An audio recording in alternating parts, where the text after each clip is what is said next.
To understand the hand, we'll begin by looking at the bones and joints. Then we'll look at some important pulleys, and then we'll see the muscles. After that, we'll add the vessels and nerves, and lastly, we'll look at the skin. The terms that we'll use for orientation are ulnar and radial for the sides of the hand, radial being the side with the thumb, and palmar and dorsal for the front and the back.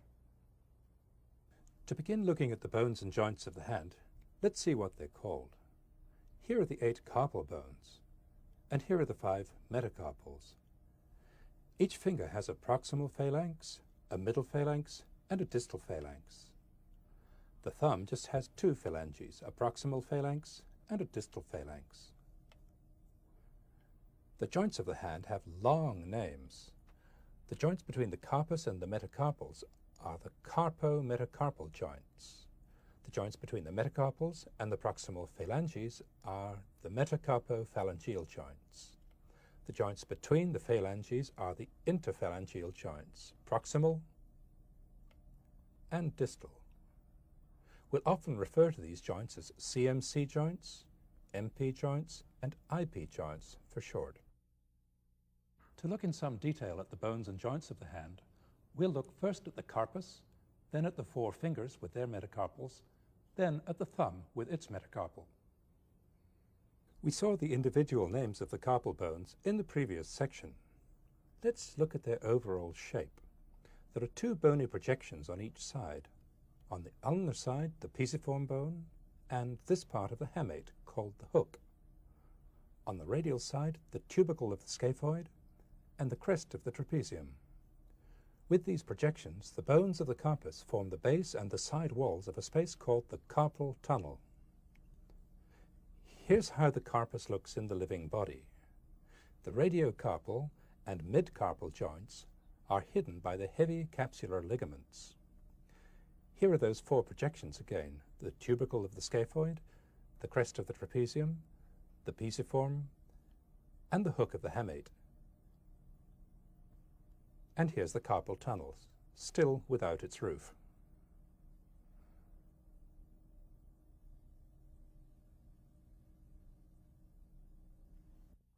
Now let's move on to look at the metacarpals of the 4 fingers and at their CMC joints. Here are the carpo-metacarpal joints. The bases of the 4 finger metacarpals, tightly packed together, articulate here with the distal row of carpal bones. The base of the first metacarpal, the one for the thumb, articulates separately here with the trapezium. These 4 carpo-metacarpal joints only allow a small amount of movement. The 5th metacarpal is the most mobile, the 4th is less so, the 3rd hardly moves at all, and neither does the 2nd. When the CMC joints are flexed, the metacarpal heads lie in a curve. This strong ligament is the deep transverse metacarpal ligament. It keeps the metacarpal heads of the 4 fingers from spreading apart. As it crosses each MP joint, the ligament is continuous with a structure that we'll meet shortly, the palmar plate. Since it doesn't connect to the first metacarpal, the ligament doesn't prevent movement of the thumb away from the hand. Next, we'll move on to the bones and joints of the fingers themselves. The proximal and middle phalanges are flattened on their flexor aspects. The flexor tendons run along here. The sheath that surrounds the flexor tendons is attached to these ridges. The tip of the distal phalanx is flattened. The fibrous pulp of the fingertip is attached here. The bed of the fingernail is attached here. Now let's look at the metacarpophalangeal joint, the MP joint. It's the joint at which the finger becomes separate from the hand. We'll take the other fingers away so that we can see it from all sides. The articular surface of the metacarpal head is curved in 2 planes, from side to side and from front to back. The base of the proximal phalanx has a concave articular surface that's also curved in 2 planes. The shape of the bones allows a wide range of flexion and extension at the MP joints. It also allows a range of side-to-side movement that's greater when the joints are extended, less when they're flexed. We'll see why that is in a minute. Let's see what the joint looks like in the living body. The MP joint has a capsule that's loose on the back to allow the joint to flex. On the front, the capsule thickens remarkably into a tough piece of fibrocartilage, the palmar plate, also called the palmar ligament. The palmar plate moves along with the proximal phalanx when the joint flexes. Here's the palmar plate incised to show how thick it is. As we'll see, some important structures are attached to the palmar plate, or merge with it. One of them we've seen already, the deep transverse metacarpal ligament. It goes here. Here, we've removed most of the joint capsule so that we can see the two massive collateral ligaments which hold the MP joint together. The collateral ligaments run obliquely from the back of the metacarpal head to the front of the base of the proximal phalanx. The collateral ligaments are loose when the joint is extended, but when it's flexed, they become tight. So when the joint is extended, side-to-side movement can occur readily, but when the joint is flexed, the tightness of the ligaments prevents side-to-side movement. We need to understand the names that are given to those side-to-side movements at the MP joints. Spreading all the fingers apart is called abduction. Bringing them all together is adduction. Those are useful terms for describing those collective movements of the fingers. But when we're speaking of an individual finger, it's often simpler to speak instead of ulnar deviation and radial deviation. Now let's move on to the interphalangeal joints. The proximal and distal IP joints are very much alike. They're different from the MP joints in that they only allow flexion and extension. The head of the phalanx is curved mainly from front to back, with a slight depression in the middle. The base of the adjoining phalanx has a corresponding curve to it. The capsule of an IP joint is much like that of an MP joint.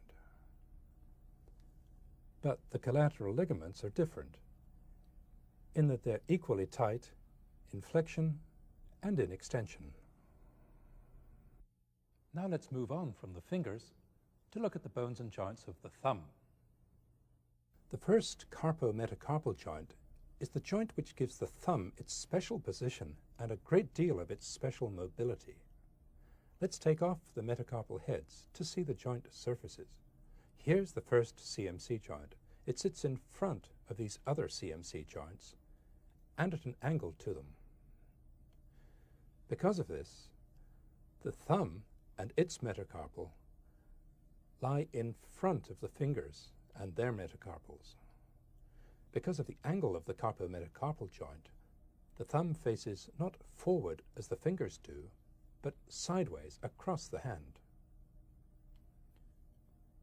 The articular surface on the trapezium is curved in two planes, from side to side and from back to front. The base of the first metacarpal is curved in the same way. The shape of the joint surfaces enables the first metacarpal to move in this plane and in this plane.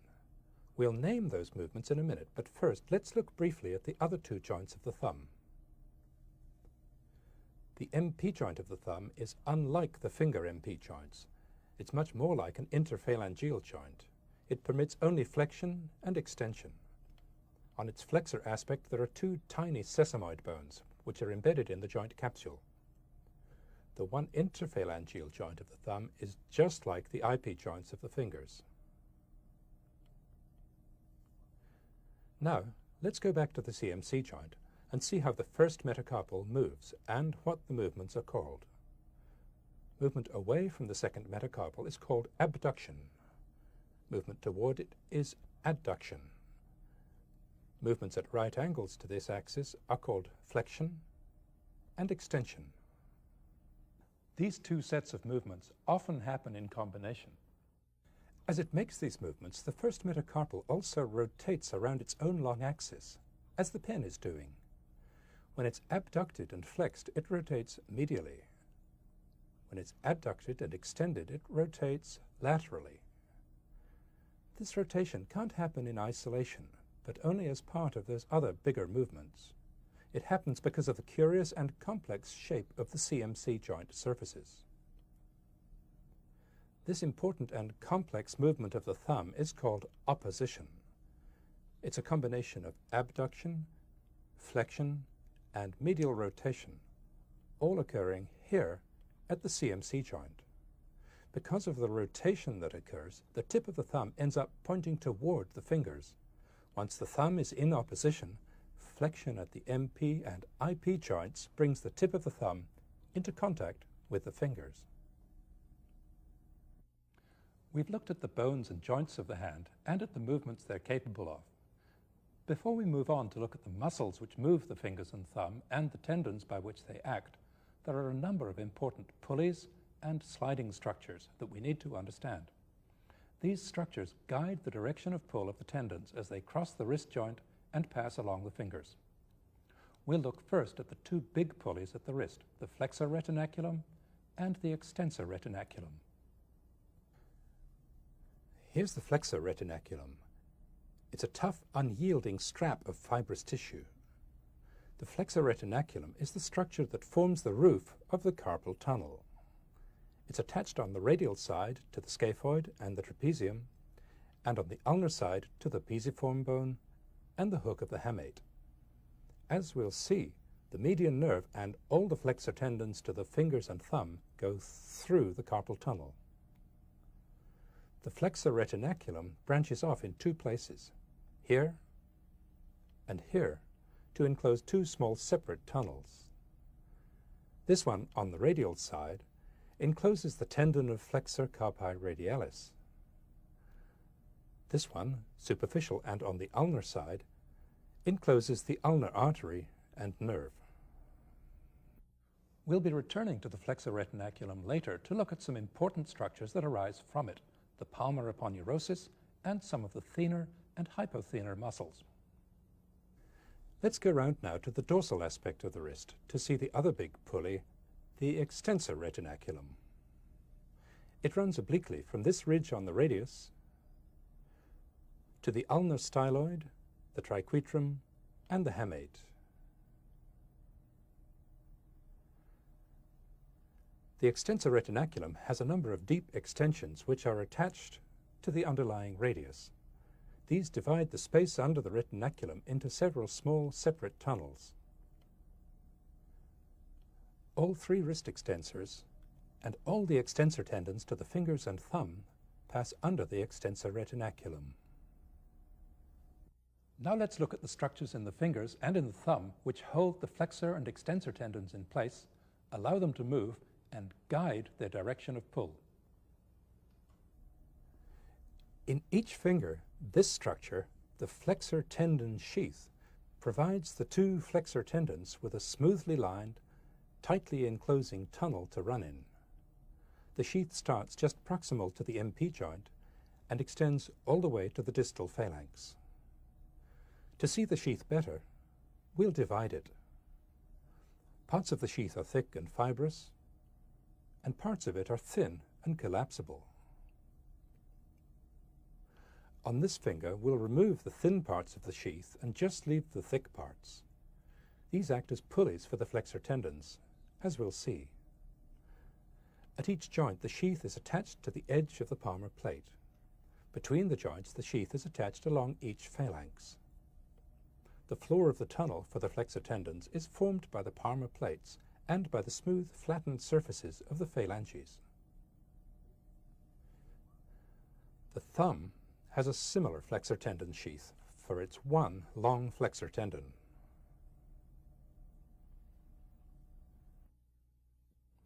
The arrangement for the extensor tendon is entirely different and quite complex. On each finger, the extensor tendon and the tendons of three intrinsic muscles come together to form a structure called the extensor mechanism. Let's take a look at it. We'll look at the muscles themselves a little later. So that we can see the extensor mechanism from all sides, We'll look at one finger in isolation. Here's the extensor tendon approaching the back of the MP joint. Here, both on the radial side and on the ulnar side, is the tendon of one of the interosseous muscles. In addition, here, on the radial side only, is the tendon of a lumbrical muscle. On each side, a triangular sheet of tendinous tissue fans out and connects the extensor tendon to the interosseous tendon. This triangular sheet is called the extensor hood. The big extensor tendon divides into 3 slips over the proximal phalanx. The central slip crosses the proximal IP joint and inserts here, on the base of the middle phalanx. The slips on each side fuse with the interosseous tendon to form the 2 lateral bands. The lateral bands join together over the middle phalanx and insert here, on the base of the distal phalanx. The thumb doesn't have such a complex extensor mechanism. The insertion of its 2 extensor tendons is relatively simple, as we'll see. One last structure to look at before we move on to muscles is the palmar fascia, or palmar aponeurosis. It's a dense triangular sheet of fibrous tissue which covers the middle part of the palm of the hand. Proximally, it's continuous with the flexor retinaculum and with the tendon of palmaris longus. Distally, it separates into slips, which insert into the edges of the palmar plates of the MP joints. The palmar fascia protects the underlying nerves, tendons, and vessels from harm. The skin of the palm of the hand is firmly attached to it. Now that we've looked at the bones, joints, and pulleys of the hand, we're almost ready to see the muscles. Before we do that, let's review what we've seen so far.